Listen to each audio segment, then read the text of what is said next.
झनक और ऋषि को गांव वालों पकड़ेंगे एक बंद कमरे में। जी हां दोस्तों, हम बात कर रहे हैं स्टार प्लस के शो झनक की। तो दोस्तों, आगे बढ़ने से पहले अगर आप इस चैनल पर नए हैं तो इसे सब्सक्राइब कर दीजिए, साथ ही बेल आइकन दबाना ना भूलें। वीडियो अच्छा लगे तो इसे लाइक ज़रूर कीजिएगा। चलिए आगे बढ़ते हैं दोस्तों। जैसे कि झनक सीरियल में अभी तक आपने देखा, झनक ऋषि को लॉन्च लेकर जाता है। होती है बारिश, जैसा मौसम होने लगता है तभी मून का कॉल आ जाता है। ऋषि मून से बातें करने लगता है। मून बोलती है, ऋषि तुम गुस्सा हो रहे। ऋषि के पीछे से झनक बोलती है, सही बाबू गुस्सा हो रहे हैं। मून बोलती है, ऋषि कौन बोल रहा है। ऋषि झनक के बारे में मून को बताता है। अब दोनों लॉन्च पहुंच जाते हैं तभी तेजी से बारिश शुरू हो जाती है। झनक घर जाने की जिद करने लगती है। ऋषि बोलता है, बारिश खत्म हो जाएगा तो तुम चली जाना। झनक बोलती है, शहरी बाबू अम्मी और दादी गुस्सा कर रही होंगी, हमें जाने दीजिए। अब झनक रोने लगती है, हमें घर जाने हैं, इसलिए इतनी देर तक हम यहाँ। ऋषि बोलता है, तुम चिंता मत करो, बारिश खत्म होती है चले जाना। जी हाँ, झनक को खुद से बोलती है, कैसे बताएं शहरी बाबू, गांव की लड़की की किसी अनजान लड़के के साथ रात कैसे गुजार सकती है।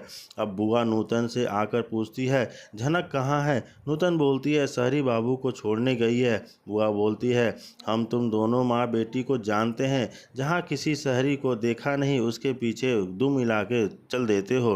तुम्हें क्या लगता है हम कुछ समझते नहीं हैं। सालों पहले तुम्हें शहरी बाबू छोड़कर चला गया था, अब फिर से शहरी बाबू पर भरोसा कर रही हो। दूसरी तरफ झनक बोलती है, शहरी बाबू हमें जाने दीजिए, अगर हम यहाँ रुके तो आपको सुबह सवेरे यहाँ से जाना होगा, नहीं तो तूफान आ जाएगा। झनक ऋषि को सारी बातें बता देती है कि अगर वह घर जाएगी तो गांव वाले यहाँ आ जाएंगे। अब दूसरी तरफ मून का काम कर रही होती है तभी बड़ी माँ मून के लिए कॉफ़ी लेकर आती है। मून को बोलती है, लाल ने घर छोड़कर जाने की बात तुम हम सबकी प्यारी बन गई है।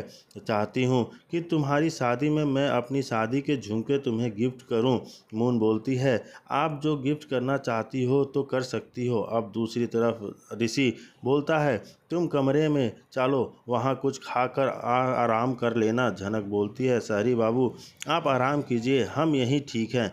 ऋषि बोलता है, तुम मुझे ऐसे समझती हो कि मैं तुम्हें बारिश में छोड़कर सोने जाऊंगा, ऐसा नहीं होगा। जी हाँ दोस्तों, ऋषि मना कर देता है जाने से और वो झनक से जिद करता है कि तुम चलो अंदर आराम करो, कुछ खा पी लो, उसके बाद तुम बारिश रुकेगी तो चली जाना। लेकिन ऐसा नहीं होता है। ऋषि ज़बरदस्ती उसको घर के अंदर ले जाता है और बोलता है, बैठाता है, खिलाता पिलाता है और आराम करते करते झनक वहीं पे सो जाती है। तभी गांव वाले अगली सुबह सब गांव वाले ऋषि के घर पहुंच जाते हैं जहां वह ठहरा हुआ होता है और दरवाज़ा पीटने लगते हैं। पीटते पीटते जब दरवाज़ा खोलता है ऋषि तो जब देखता है कि झनक वहां सोई हुई है और ऋषि दूसरे बेड पे सोया हुआ है। गांव वाले इस बात का बखेड़ा बना देते हैं और बोलते हैं, तुम्हारी हिम्मत कैसे हुई मेरी गाँव की बेटी के साथ ऐसा करने के लिए, उसे तुम एक कमरे में बंद करके क्या करना चाहते हो। जी हाँ दोस्तों, वहीं दूसरी तरफ ऋषि बोलता है नूतन से कि तुम आपके पति कहाँ हैं, और वो कहने लगती है, अपना सिर झुका लेती है और आपको अकेला छोड़ गया। नूतन के सिर झुका लिया और कहा, हाँ उसने हमें अकेला छोड़ दिया सिर्फ इसलिए क्योंकि वह अपनी नई ज़िंदगी शुरू करना चाहता था। अपनी बेटी को कभी स्वीकार नहीं किया, अपनी ही बेटी से खाना देने को जाती है।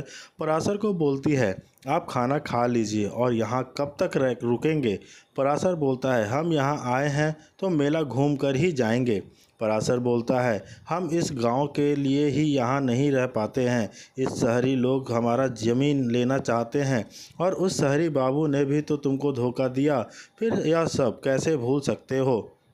अब दूसरी तरफ अनिरुद्ध और अर्शी मून के रिश्ते के लिए ऋषि के घर जाते हैं जहां अर्शी गुस्सा होती है, ऋषि यहाँ नहीं है। अब दूसरी तरफ पराशर मेला देखने जाता है तो ऋषि उसका पता लगाने के लिए मेला में पहुंच जाता है। ऋषि पराशर का पीछा करने लगता है।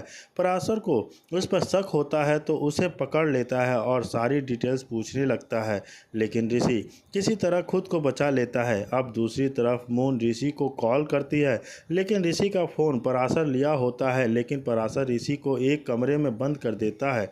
अब ऋषि को कोई उपाय नहीं समझ आता। वो किसी तरह कमरे से बाहर निकलने की कोशिश करता है लेकिन निकल नहीं पाता है। पराशर और गांव वाले ऋषि को बंद करके मेला देखने चले जाते हैं।